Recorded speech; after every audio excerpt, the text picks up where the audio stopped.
Good afternoon, everyone. JK here. Today is Sunday, February 21st. And before getting into the main discussion, just a couple of quick updates. Both Light and Pro clients in today's weekend research, which went out a short while ago, they will find an update or a behind the numbers write up on Texas Roadhouse. For those that do not know, Texas Roadhouse was the debut episode in JaguarConsumer back on January 11th. Shares are up about 9.5% since that video went out. But yeah, so just an update on that company in today's write-up. If any client has any further questions, please don't hesitate to contact me. The second update is I'm currently working on a write up for a luxury retailer. There were a couple notes last week that caught my attention. So that is what I'm working on right now. That's what's on my radar in terms of what platform I'm going to, let everyone know about. I don't know if it's going to be in conversations or if it's going to be, in next Sunday's JaguarConsumer video. But regardless, clients will be the first to know. So now let's get to the main discussion today, and that is on Crocs, ticker CROX. The company is going to be reporting their Q4 earnings this Tuesday before the market opens. And there is definitely some surprise potential that's already been eliminated.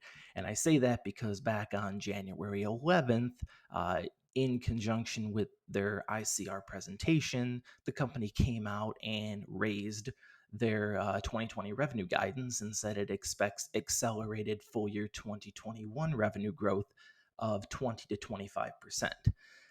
Specifically for Q4, they said they now expect that revenue to increase approximately 55% to be between 407 million to 410 million, which was up from the previous guidance range of 20 to 30% growth and above consensus forecast of 330.1 million. They also see full year 2020 revenue growth to go over 12%, and that was up from the recent guidance of approximately 5 to 7% growth. So, with that news, as I said, what's the point of talking about this name? Yes, you do have some of that surprise being eliminated.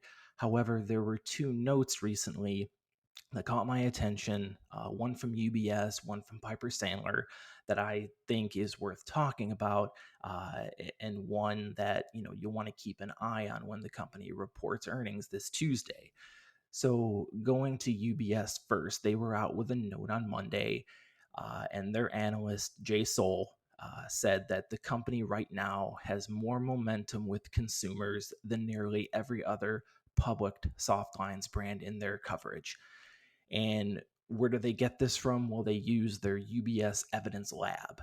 And they said that Google search data shows US searches for Crocs increased over 50% in Q4 on a 2-year average basis.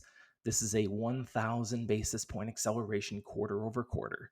And for January alone, on a 1-year basis, Crocs US searches jumped 86%, beating all other athleisure brands, including Lululemon and Hoka One, which is under the Deckers brand.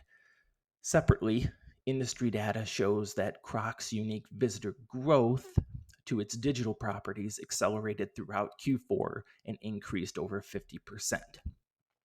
Now let's move to Piper Sandler. They were out recently. Analyst Aaron Murphy was out saying that their Q4 revenue estimate is right now in line with the company's pre-announced range on January 11th. That said, they are modeling EPS of $1.07, 32% above the consensus at 81 cents. And for full year 2021, their EPS of $4.10 is well above consensus $3.73 mark and shows EBIT margin expansion of 130 basis points. Ongoing traction with Jibbitz, the potential for a solid sandal season, and green shoots with a reestablished China strategy could drive upside to their estimates. Now, in that last sentence, one of the items I said was gibbets. Funny name, but has certain revenue potential out there.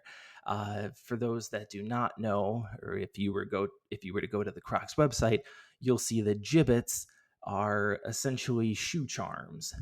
You can customize your clogs, if you will, and add these charms to your shoes.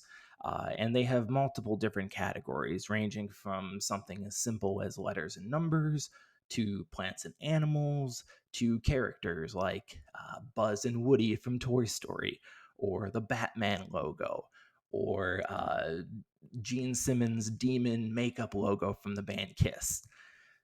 So when Piper Sandler did their recent channel checks surrounding gibbets, what did they find? They saw that stores, specifically in Minnesota and Texas, they introduced customization stations. These are essentially upgraded stations that are more engaging than the bins that these gibbets that were currently in before. So they believe that these fixtures are rolling out in all of the stores, at least domestically, which they think should accelerate the attach rate of gibbets and then further extend dwell times in stores and then in turn the basket size. Crocs is also testing a higher gibbets price online only, going from $3.99 to $4.99. Also, historically, Piper has seen individual gibbets as well as curated packs being pushed digitally via retailers like Amazon and Academy Sports. But most recently, they've started to see more retailers carry them, such as Walmart, Nordstrom Rack, Dick's Sporting Goods, and Hibbett Sports. So now, what does all of this mean?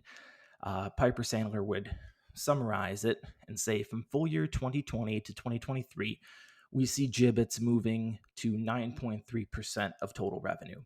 While this revenue growth will likely account for 18% of the incremental revenue growth in full year 2023, we estimate it to account for over 36% of the incremental EBIT dollar growth.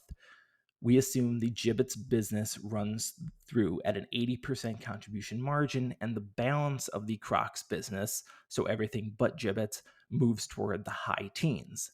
The bottom line, our 21.9% published EBIT margin by full year 2023 could prove conservative as gibbets are rolled out globally, both in retail as well as in wholesale. Our analysis suggests that the potential for 280 basis points of EBIT margin upside by full year 2023, which would suggest full year 2023 EPS would be closer to $6.50 versus our published $5.76 estimate. This could drive another $16 per share in the stock just on gibbets alone. So it might have a funny name, but it certainly has revenue potential. And that is going to do it for me on today's episode of Jaguar Consumer. I hope you all enjoyed it, and I will catch you on the next one.